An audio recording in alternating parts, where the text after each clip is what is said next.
Hello, this is Krista back with you again today, and I am glad to be past a lot of the coronavirus that I tested positive for about 3 weeks ago, and feeling a little bit more relief now. Thank God. That stuff is no joke. It's not very fun if anybody's had it out there listening to this right now. Um, it's painful, body pain, um, headaches, nausea, and a lot of just flu ailments. And then I have a little bit of health issues such as like stomach IBS, stomach disorder, and thyroid stuff and different things. And any kind of complications like that you have, it's just like double worse. So if anybody's suffering out there today with this stuff, take really good care of yourself. Have stay with maybe make sure that you've got help around you to help you through this time, and just don't forget to wear your masks out there and stuff. Things have been just kind of double, people getting even sicker than before now that we're back to working. And I know there's a real kind of jump in the people getting this stuff. So I know that you really have to wear your mask out there. Don't forget to wear it at work, wherever you are, to avoid getting this stuff because it's nasty. And I had an aunt pass away from this just a while ago, and this has also been a heartbreaking time. So prayers to you, my aunt, today, and planted a tree for her, and made it a memorial, her memorial. Yet she was very old. She was she was in her 90s, but she is gone, yet not forgotten. Um, Poor lady. She suffered a lot of, like, her son was very narcissistic, never talked to her over the years, and supposedly it was a fight over money, and it was just such a shame because it was her only kid. Again, kind of falling into the talk of narcissism today, and gaslighting again is something I was learning about yet again this morning, um, as I'm yet again put in the have to live for a little while with my narcissistic parents again while this time passes. And having difficulty dealing with the son myself, who um, has begun to gaslight as well as the rest of my family, um, with the name calling game, the you are this and you are that, and you are just basically a lot of negative accusations and projection that a gaslighter uses against you to keep you in a crazy place, to keep you in a state of cognitive dissonance where after they repeat it so many times, you begin to start wondering if maybe what they're saying is it all true, and it gets in your mind and under your skin and into your mind. And that's why I believe that meditation plus daily affirmations, these days I really get into listening to some positive tapes, kind of falling back into my coaching work and listening to more coaching. It almost sort of furthers me, actually, and starts rowing me the right way instead of the waves that they are creating backwards. Where when a person is gaslighting, you lose your confidence, and you can just lose it all and just fall into this really depressive place, like I can't, into a helpless place where you feel like, well, maybe I'm not really good enough to get that job or go forward and be a success of any times. Maybe I'll just be here for the rest of my life, depressed and watching TV, and I'll never get out of here. We have to remember that there's a lot of work involved in recovery, toxic relationship recovery. Um, as there is probably addiction recovery, um, there's a lot of things that we have to learn and take it day by day. Um, although I'm a little spacey yet, and hopefully I can talk through this. um, when you're still having to live with these types of people, and you're still learning, and you're still doing your work, and you feel like you're never going to get out of it, um, not to fall into watching videos day and night, 24/7, thinking that things are going to your recovery is going to improve faster, because it all takes time, and we do have to remember one thing is really important, and that is to try to stay in a positive mindset, and keep those positive thoughts going, so we don't fall into that depressed, helpless state more and more. Because we're going to just start crying after a while. I know I got to that point last night, a little bit.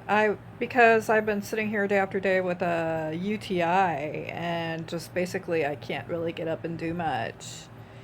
Um, and it can be depressing, and then you're stuck watching TV or sleeping,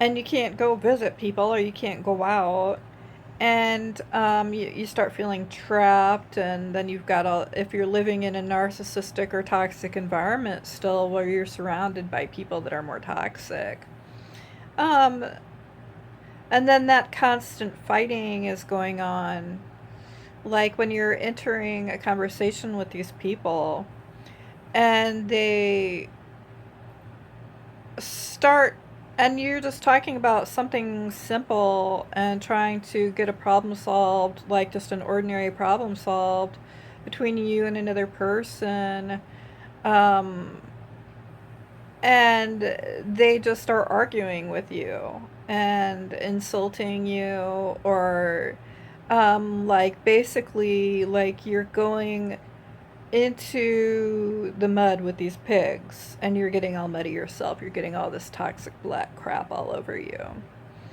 And it's hard enough just dealing with a regular person about maybe they're talking about their problems. But you get a narcissist that does not take any kind of accountability for anything, basically. And they start blaming and projecting you, or accusing you that whatever problem it is your fault, and basically start telling you that you're the problem and you're the one fighting, and that you're the narcissist, until you just feel like nuts, and then you're mad, and then all of a sudden they're gaslighting you more and telling you that you're crazy, you need medicine, you're on drugs, And if you at all get physical with these types, um, you're just at that really angry point or whatever, they can even call jail on you if you touch them. So it doesn't matter. Um, the way with fighting with them does not work. Um, it just does not work. You're just gonna fight with these pigs, get into the pen and fight with these pigs and just splash mud all over yourself. So the better way to approach this is, as I'm learning myself, and was reminded again this morning how important it is, because I've been having a hard time with it. And teaching also people like my son about this, that goes to that toxic parent or grandparent, that has maybe brainwashed that kid to fight with them like this so they can gain more supply, no matter if it's positive or negative, from whoever it is that they can control. And, that we're never taught boundaries, to fight with them like this. And it's very sad. Um, you know,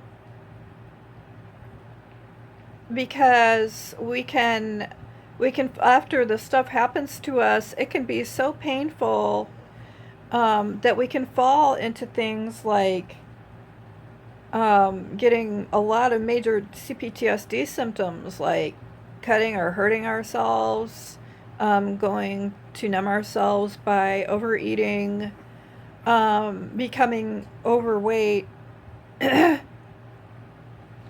or binge TV watching, binge whatever, um,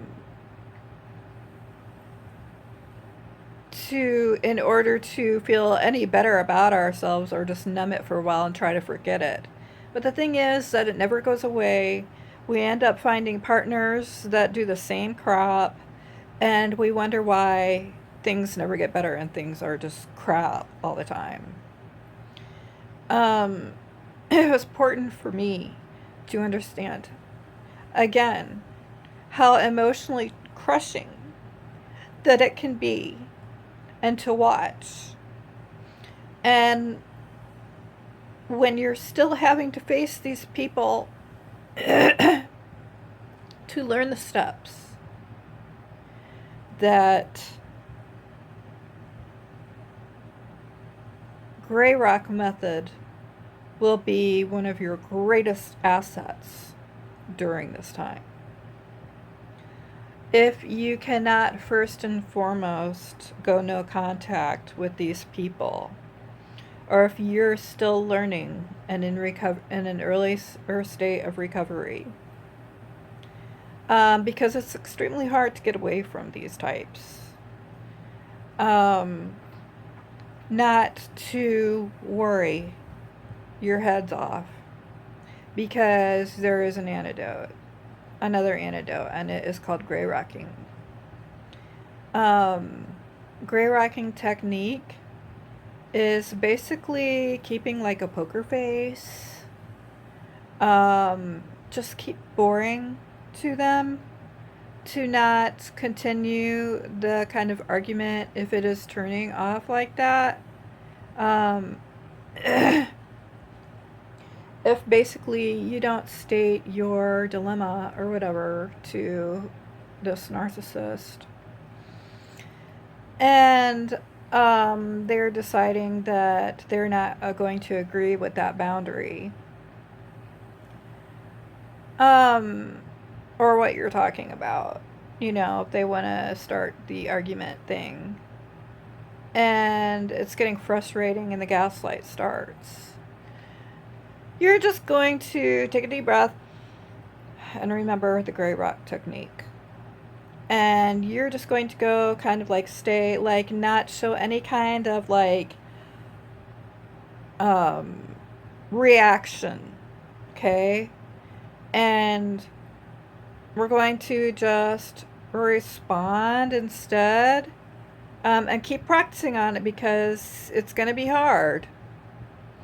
But just to do like a boring face and just don't really give them anything, like when they come into the room or whatever and like they're like, what are you doing? And you're just gonna simply just be like, oh well, I'm just reading this book and it's about blah blah blah, or and just be kind of blasé and really boring and gray faced and gray rocked. That you're gonna become boring to this person and not give them what they want, which is a reaction. And that is how they get their source of supply. So, whether it's good or bad, where they're coming at you, just at all times, just keep it kind of a boring, blasé, and don't react, don't get into it with them. And whatever it's about, just give them like facts and don't get into it with these people, if you know what I mean. And just because when you do this, it makes them bored with you. And then after a while, they start internalizing over and over again and relearning that all of a sudden you're not going to react to them anymore, and they can't get that source of supply from you that they need to feel good about themselves, which is usually torturing us in some way, emotionally, psychologically, or whatever ways, you know what I mean, to control us and keep us for just letting that happen over and over again to us. So I know it's not going to be easy, but it is a step and it is progress, and good luck to you today on using it, and I'm wishing myself good luck.